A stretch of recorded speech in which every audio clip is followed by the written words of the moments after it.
Unlike the Jewish Muslim or the Muslim Christian divide, the Hindu Muslim divide is a highly complex subject. And the reason for complexity between this division is because of the difference in theology of these two faiths. Islam is a strictly monotheistic faith, whereas Hinduism is a polytheistic faith. In Islam, the Muslims believe that there is only one God. They call him Allah, and they believe that only God has the right to be worshipped and nobody else can ever be worshipped. In the house of Hinduism, they believe in multiple gods and they worship anything and everything because they believe that the entire universe is a manifestation of God. So they worship their gods like Vishnu, Shiv, Ram, Krishna. They worship animals like cow. They worship rivers like Ganges. They worship mountains. They worship anything and everything. So you can see there is a great difference. In the house of Islam, they also frown upon the concept of image worship, idol worship, or statue worship. In Hinduism, these practices are prevalent. In Hinduism, eating meat or eating any animal, being a non-vegetarian, it's basically proscribed, it's banned. On the other hand, in the house of Islam, all these things are allowed. So there are some very sharp differences between the ways of life which are propagated by these two faiths.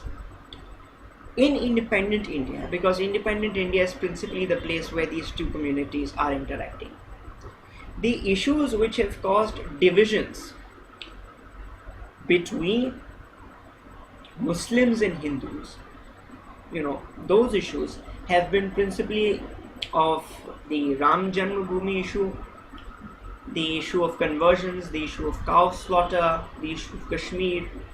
These have been the basic issues. Now, for example, let's talk about the Ram Janmabhoomi issue. Now, the Hindus believe that the site where the Babri Mosque was situated in Ayodhya, which was broken by Hindu extremists in 1991, that was the birthplace of Lord Ram.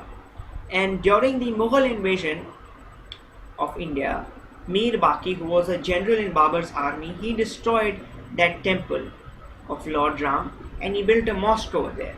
And this mosque was called Masjid-e-Janmsthan, meaning thereby, the mosque which is situated at the birthplace.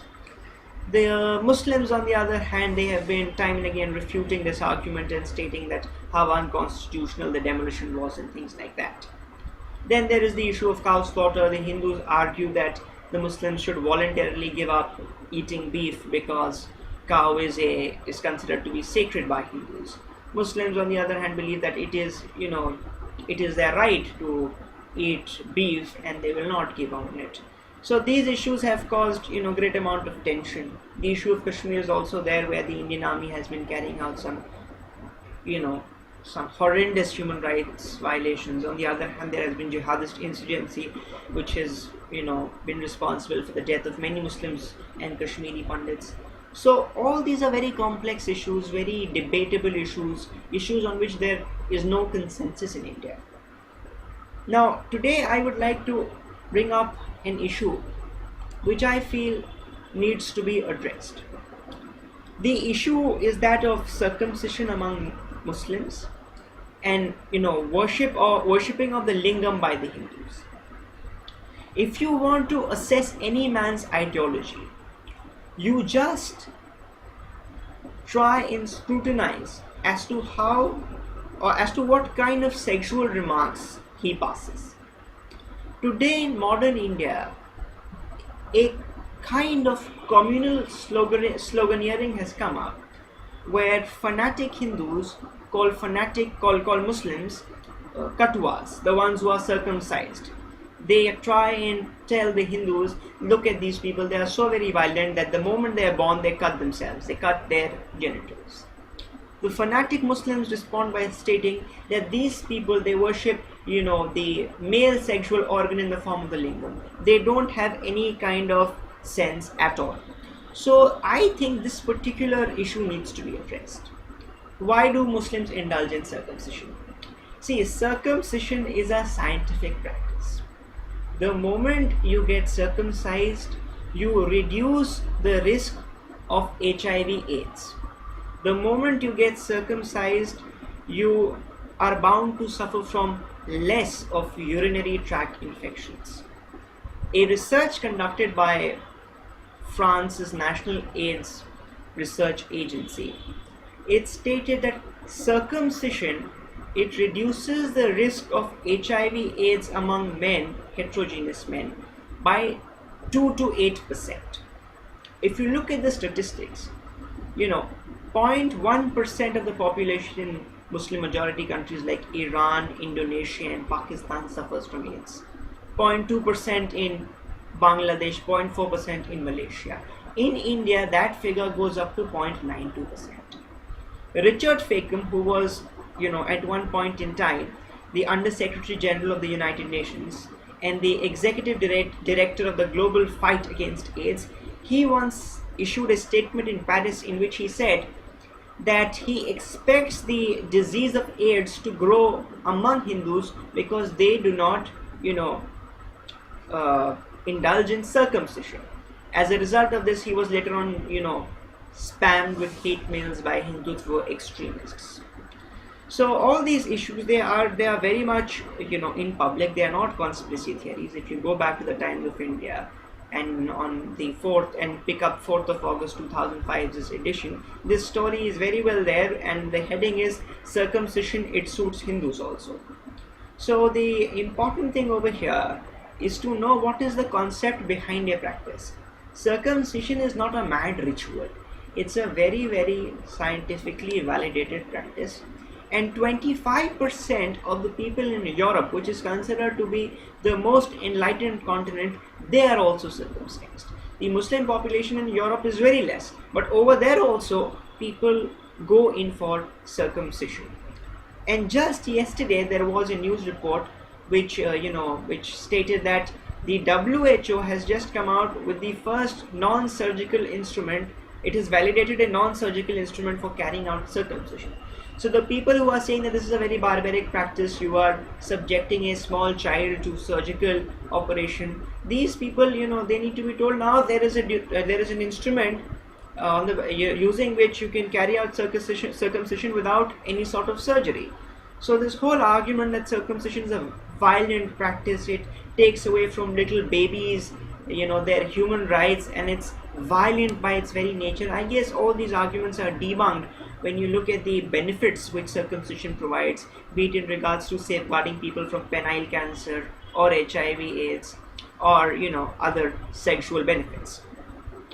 Now on the other hand, as I mentioned earlier, whenever Muslims are questioned about circumcision, the bulk of them, they are not aware of the benefits of circumcision, and instead of clarifying, at times they hit back. So when they hit back, they say that you are not supposed to tell me anything, the Hindu, you are not supposed to tell me anything because you are such a big fool that you worship the lingam and the yoni, the sexual organs of your gods. How can you do that? You are senseless. Now to such kind of Muslim fanatics, the whole idea of lingam appears to be very, very shameless. But in reality, we need to encounter such fanatics by telling them exactly what is the concept of the lingam and the yoni. The Hindus believe, and it's a matter of fact, that reproduction is the thing which keeps the society alive. If the citizens of the world, they abstain from indulging in procreation, from indulging in sexual intercourse, within 50 to 60 years from now on, human civilization would cease to exist. And because their faith is principally a pantheistic faith and not a polytheistic faith, I say pantheistic because they believe everything is God. Besides having multiple gods, which is the idea of polytheism, they also believe that everything is God. Right? Even the non-living objects are God. They are a manifestation of God. So theirs is principally a pantheistic faith, and they worship anything and everything because they believe everything is God. So over here they've come up with this concept that because reproduction, it drives the society, it keeps human civilization alive, we need to honor this practice. We need to, worship what pumps in life among human beings. And they also have a story where the destroyer god Shiv, he was once very, very angry, and he was about to destroy the entire universe, and then his wife Parvati, she comes around and she comforts him, and they indulge in sexual recourse. So it symbolizes when these two people came together, their love stopped the world from being destroyed. So this is the whole idea, that by means of love, by means of reproduction, the world keeps on going, and hence the Hindus worship the lingam. So I think it is important for Muslims to realize what is the concept of the lingam. They may not agree with it, fine, I do not agree with the concept of the lingam, but they should be tolerant of the views of the Hindus. On the other hand, the Hindus should also understand what circumcision is. They might not agree with it, they might not indulge in it, they might not subject their young boys to circumcision. That is all perfectly fine. But we need to be aware of the fact as to why is the other person indulging in a particular practice, and that is the key. And we should stop and refrain ourselves from making racist comments.